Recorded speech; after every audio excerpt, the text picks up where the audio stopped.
My name is Duane. I'm a mixed martial artist and a jiu-jitsu fighter. I've been doing this for a couple of years now. It's uh, it's like a passionate hobby that I do, and I do have a day job. I'm a copywriter. I work in advertising. I go into an office like everybody else, but at the end of every day, I would always go to the gym and train, and occasionally I would fight, professionally, or or compete in jiu-jitsu as well. Yeah, I've been doing that for a couple of years now. And I guess the reason why I do this is, not only that martial arts would teach you like respect, humility, discipline, and all that. It would, like, for me, I've been diagnosed with depression and anxiety disorder. And for me, aside from my therapy and medication, practicing martial arts actually significantly helped my resilience and my way of coping with things, like coping with the adversity of every day. Because if you suffer from depression or anxiety disorders like I do, you're constantly battling demons every day, and therapy and medication, of course, they always help. However, though, I mean, with if you complement that with some kind of training, like physical training, especially martial arts, it allows you to be able to overcome adversity better than most people. And for people who suffer mental illness, I really recommend trying out any kind of martial art, not just jujitsu or boxing or anything like that, or any athletic endeavor for in that sense, because you train your body against adversity, and in martial arts you are actually going against a real adversity. When you're sparring with your partners, or you're fighting in the ring, you're literally fighting. And if you go through that really rigorous training to prepare for that, and then you battle it out in the ring or in the mats or in the training room, even if you don't win, it doesn't matter anymore, because at the end of the day, you can call yourself a fighter. you know because I understand it's really hard to fight mental illness on your own. It's really hard to go through that and try to fix that by yourself. But if you have something like this, it actually teaches you how to literally fight it. And once you go through every session in the gym, or you go through a competition, or you fight and you survive that, I mean, everything else in life is actually quite easy.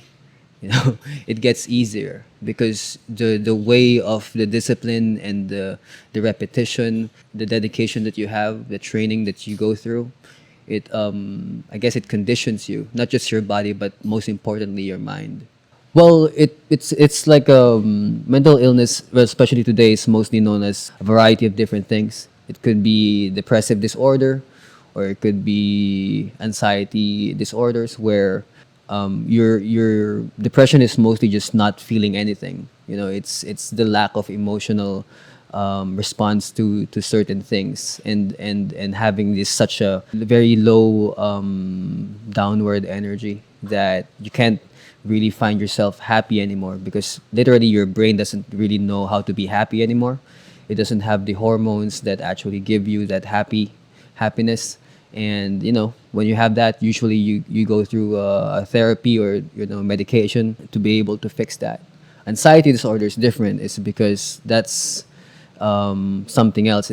When I go through an anxiety episode, everything is like dialed up to 100. Like little sounds that I hear becomes really painful to the ear, and you can't really rest your mind. You can't sleep. You're going around, you're pacing around, and you can't really calm yourself down.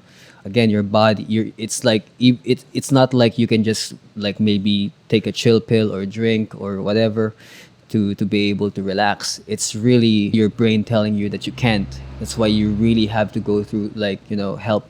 You have to seek help to at least survive, in the day, because it's really hard, especially now during the pandemic. And mental health has always been an issue, but it's more so now than before, because of the isolation that we're going through and the changes that we're going through in this, as a society.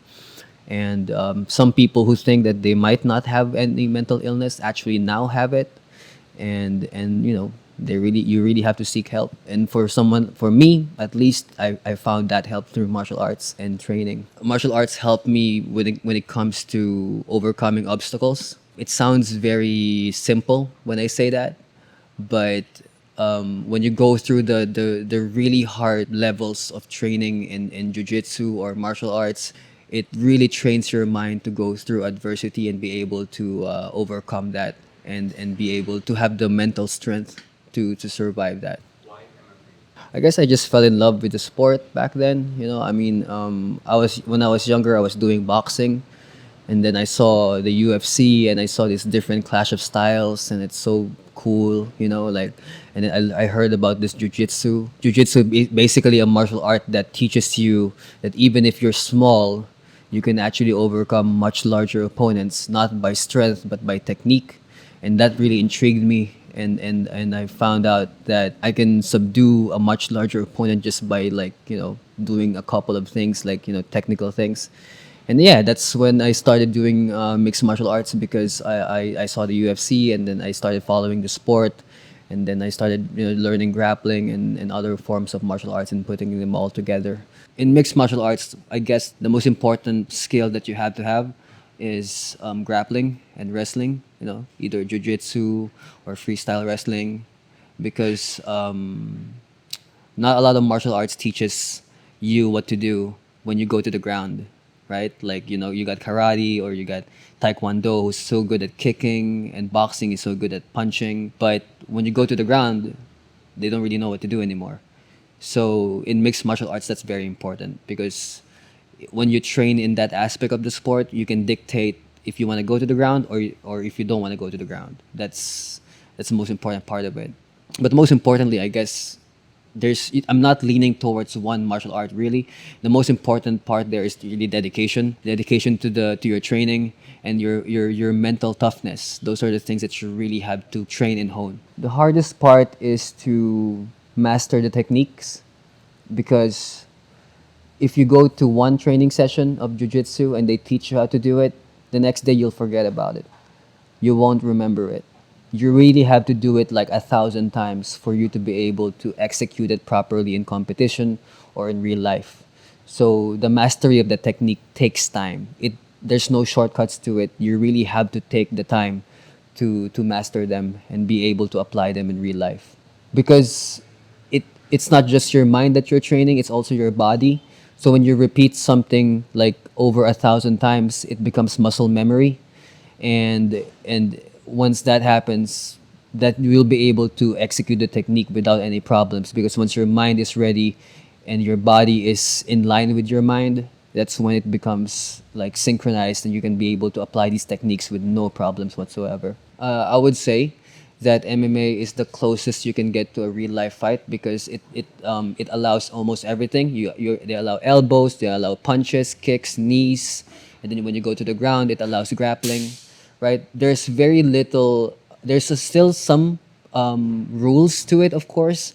There's some moves that you cannot do, but generally speaking, once you are in a real life scenario, as in a fight, and you're well versed in mixed martial arts, chances are you'll be able to survive, or be able to at least defend yourself. Yeah, I mean, like I said, I have an office job, right? I used to do a lot of office work before, and this sport is not cheap. You have to pay for your gym time, you have to go through your training, and you have to pay for that. And since it's mixed martial arts, you have to train boxing, you have to train kickboxing, Muay Thai, Jiu-Jitsu, wrestling. So it's different things that you have to go through, and that actually costs a lot of money.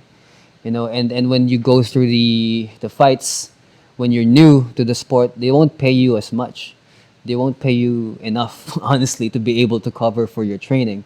So yeah, there was a point in time when I thought, like, yeah, man, I don't think I can afford this anymore. But I guess you just really have to love the sport to be able to make those sacrifices, to be able to practice it, as a part of your lifestyle. Honestly, it's like right now, I mean, I'm not young anymore. I'm 33 years old. And my goal is simple. I just want to be able to keep doing it until my body gives up. If I'm too old enough, I'm too old already to do it, then I can stop. But right now, my goal is just to keep doing it I don't. I'm not looking for prestige. I'm not looking for fame. I'm not looking to be a champion whatsoever. I just want to be able to fight. If there's a fight available, I'm gonna train for it, and I'm gonna do that, and I'm gonna do the next one, and until my body gives up on me. You need physical and mental strength to be able to do this sport. Physical part, you do that in the training room. You know, you train your body to be able to withstand adversity like that, to be able to apply these techniques and be able to do them.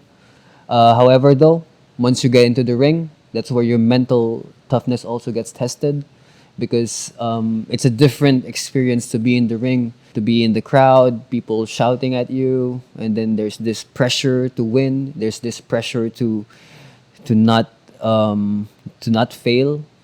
Honestly, the thing is, well, most people don't know this, and most fighters would not admit this, right? When you enter a ring, when you're entering a fight, the number one feeling you have is fear, and they will never tell you that, because of course you're gonna go into a fight, right? But for me, once I enter the ring, when I'm walking down that ramp and I'm entering the cage, the number one feeling I have is fear. But that's the thing. It's not I'm not afraid to get hit. I'm not afraid to get hurt. What I'm afraid of is to fail. Because you've trained so long and so hard for this, and you don't want to fail in front of all these people. You don't want to fail your training partners. You don't want to fail your coach, right? That's the number one thing you feel. But that's what also makes you brave, because you're gonna go through it anyway, right? You're afraid, but you're gonna go through it anyway, right? Because everybody feels fear, man. I mean, if somebody tells you that they're not afraid or they don't feel fear, they're probably lying to you, or they should get themselves checked, because everybody is afraid of something. And when you enter that ring, you actually face that fear. And you know, it's it's an amazing transformation once you enter that ring and you have all this fear in you. When the bell rings, all that fear, it disappears. It just magically disappears, because you're not thinking about things anymore. You're not thinking about what can happen, because it's already happening, and you're just thinking about what's happening in front of you. So that's what I guess that's what I can share that most people don't know. It was like I was deep in the last round of the fight, and I was winning the fight. However, though, I threw everything at my opponent already, and I was nearing the end of my gas tank, like meaning I'm about to reach that point where if I throw another punch, my heart's gonna stop. Like I was that tired, and I remember at that moment I threw a right hand and I threw all my power to it, and then I hit my opponent in the face, and he did not go down. And in my head, I was like, "That's it. That's all I have," you know. And the next thing I know, he was the one beating me up in the end of the round. All I can do was hold on and not get knocked out and not give up, and that's it. It the next thing I know, the bell rings, the referee separates us, and I won the fight. But you know, sometimes that's the thing. When you don't have enough anymore and you don't have any more to give, sometimes the best you can do is just to stay there. Just to stay there and hold on. I guess that applies in the ring, but also it applies in life. Some people think that now you have to get out of there. Now you have, no man, you don't have anything anymore. So what you can do is to stay put and ride out the storm. And once that storm is over, then maybe you can survive another day. It's like the feeling is so ridiculous to me that I'm in that position that I'm almost laughing at it. Like it's almost funny that what did I do to get here? I could be somewhere else. I could be somewhere else drinking a beer with some people. I could be somewhere safe, but I chose to be there in that moment where I'm getting beat up so hard. Like this guy's punching me in the face like 100 times in a minute. But you know, it's just really ridiculous. But also at the same time, the feeling is like you don't feel pain anymore. The adrenaline is so high that you get hit, but you don't feel pain, but you feel exhaustion. You can hear the crowd a little bit. I can hear my coaches in the background screaming at me. I can hear the referee telling me to keep fighting or else he will stop the fight. It's a combination of many things, right? And everything is happening rapidly. You know, like imagine yourself getting hit by a baseball bat like 20 times in a row. While that's happening, people are screaming at you at the same time. It's such an indescribable feeling that it's so everything is so overwhelming. Now, I mean, just me thinking about it right now, it's almost like a blur. Like I can't really describe exactly what I was feeling at the time because all I wanted to was survive, just to survive the round, and that's it. It's I guess if I would say one feeling is that you feel is excitement. There's always a feeling of excitement that you're having, especially. Hmm?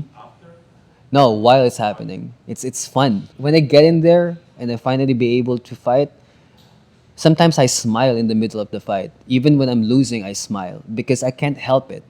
Because it's so much fun to be able to do this, to be able to feel that level of intensity that like maybe 70 to 80% of the people in the world will never experience, right? And it's really something else. It's very transcendent, I suppose, if I can describe it in that way. I guess in my years of experience in doing this, the one thing I learned is that everybody is a fighter. Even the most unassuming people, I mean, unassuming looking people, you'll never know that they have the fight in them until you put them in a situation where they have to fight. And that's what I found out doing this sport is that every time you put somebody in a position where they have to fight, you will see that fighter in them. The perfect adversity, the perfect circumstances, and the perfect person, you will see a beast come out. Doesn't matter who it is, a woman, a child, an old lady. Once that adrenaline kicks in, the human instinct really is to fight, and you will see that, and it's a remarkable thing to see. And I really encourage people to be able to explore that part of themselves because martial arts really allows you to realize your ultimate human potential. And one of those potentials is your ability to fight. And when you know that you can fight, then you can overcome adversity. And maybe every day, your everyday life could be a lot more easier. Yeah, I think I guess if I'm going to tell somebody about this, that's going to be it. Yeah.